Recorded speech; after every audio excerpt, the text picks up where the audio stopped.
You have got some very sophisticated, not just classical economics, understanding of currency and bonds and precious metals, but also some very sophisticated kind of hedge fund trades that are kind of, sequestered off for this particular conversation. But we are going to talk about your bond short that was perfectly timed. I know you've been shorting every rip, but I'm supposed to be the market timer. You are supposed to, in macro world, kind of swag it. You get the really, really good reasons for why something is long or short, but you actually nailed the top in the bond short and the bottom in precious metals gold.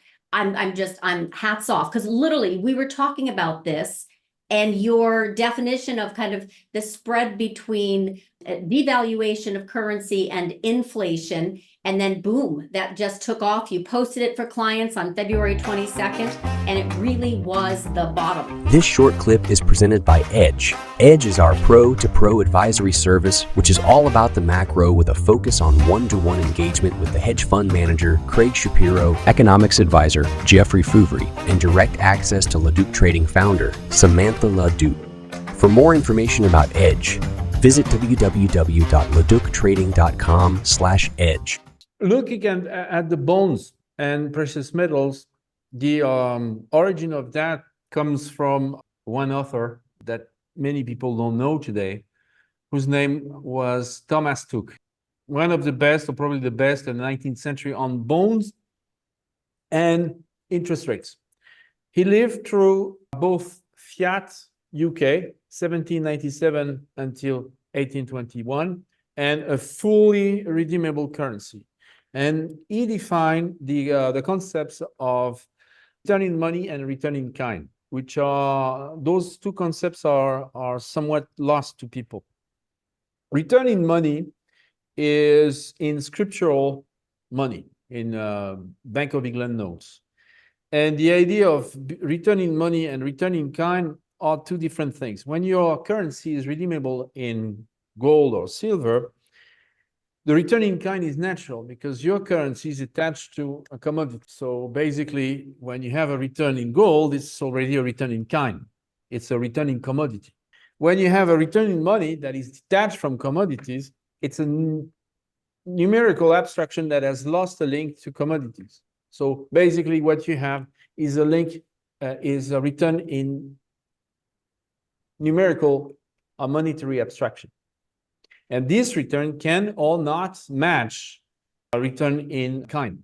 And when you are in a situation of war, a situation of you have to do war financing, this return can be positive in money, yet negative in kind, in commodities, meaning that at the end of the year, you get your money compounded at the interest, and it actually buys you less at the store.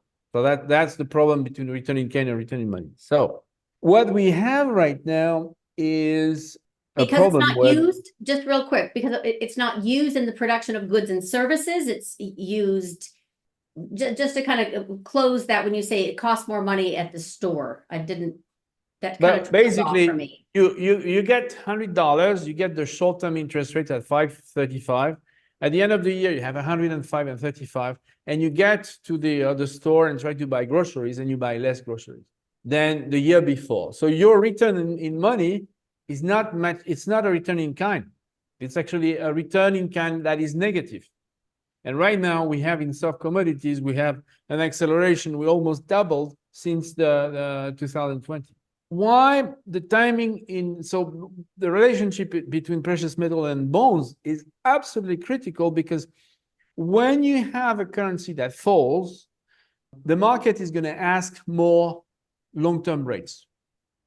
The extreme case is Argentina, okay? Where currency goes down, oh, I want more rates because you're not giving me, I'm not recouping, I'm not able to catch up on the fall of the currency. So if your currency falls too much, the market is going to ask for a higher rate just to catch up on the fall of the currency.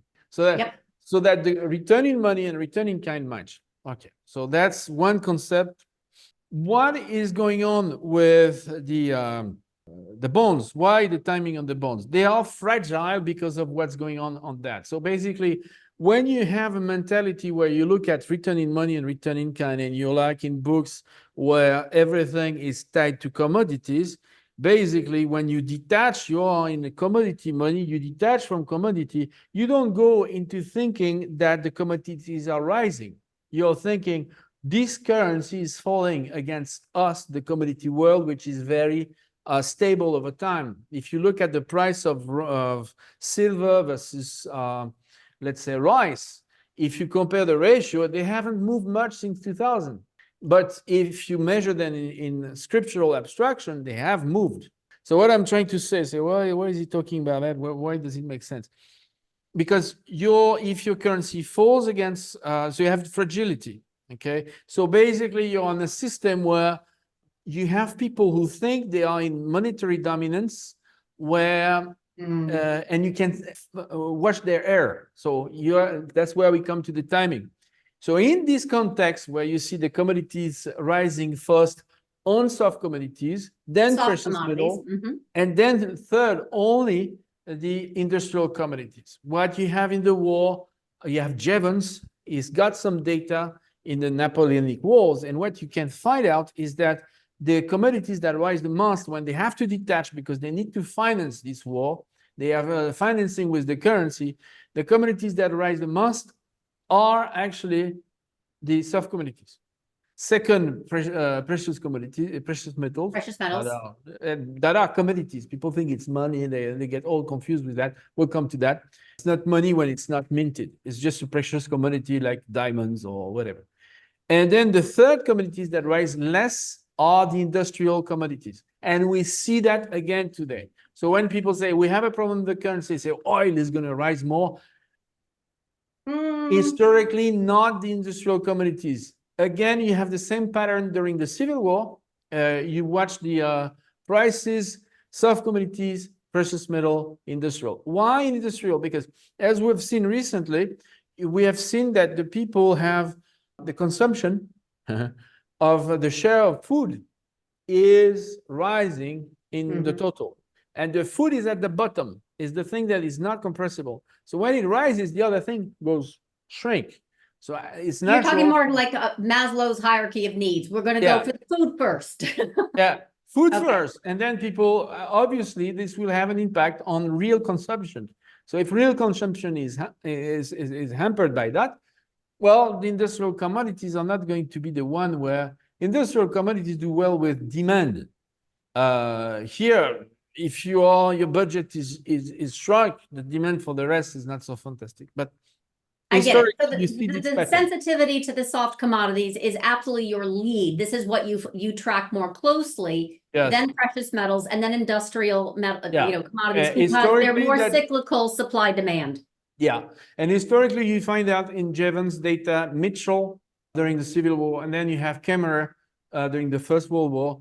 You always see the soft commodities. They are really where you measure very much the monetary inflation. Then on the other things, you have less money, you are mixing up monetary inflation and demand factors, okay? All right, so I know you were on the food inflation very much so in soft commodities, and then you were able to see that the devaluation, or what you call the spread between the devaluation in currency and the inflation in yields, because dollar was actually falling, but yields were percolating higher.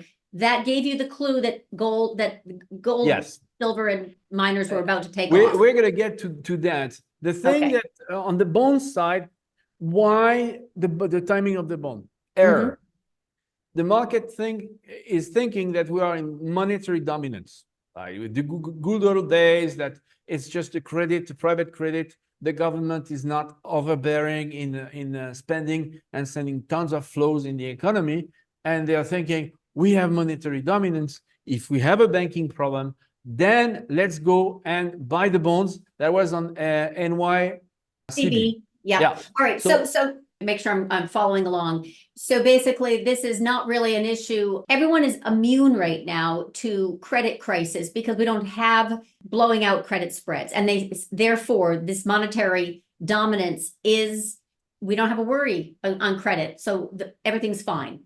Well, basically, is that with the fiscal flows, they keep spending. If the credit system freezes, and the government doesn't spend, you have 1929. You have reverse 1929 right now. You have like Keynes on steroid all the time, which it should not be. But you can imagine if you think about 1929, private economy freezes, the government is watching, doing nothing. On the other spectrum, you have today. Say, well, look, we are spending too much, and look, we have nominal GDP up. Say, can you please stop spending, please? That'd be nice because you're creating inflation. But so why the timing? NYCB, you have the knee-jerk guys thinking we're still in monetary dominance, and they're bidding the bonds, like if we were in 2008.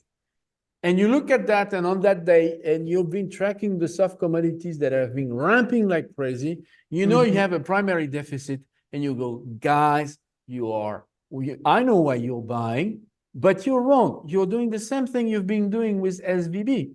Remember SVB, when there were the bankruptcies, everyone was bidding, and some guy here would say, no, I'm going to short because you're not in monetary dominance. You have too much fiscal flows, and you're going to have inflation, and you're going to see your bond yield are going to rise long term. So that's the first question. How do you time that?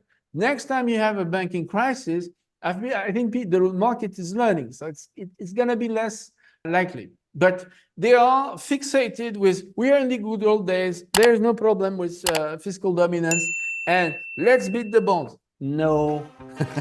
So that's the first reason of the time. The full episode is available to Edge paid members. For more information, visit LaDucTrading.com/edge.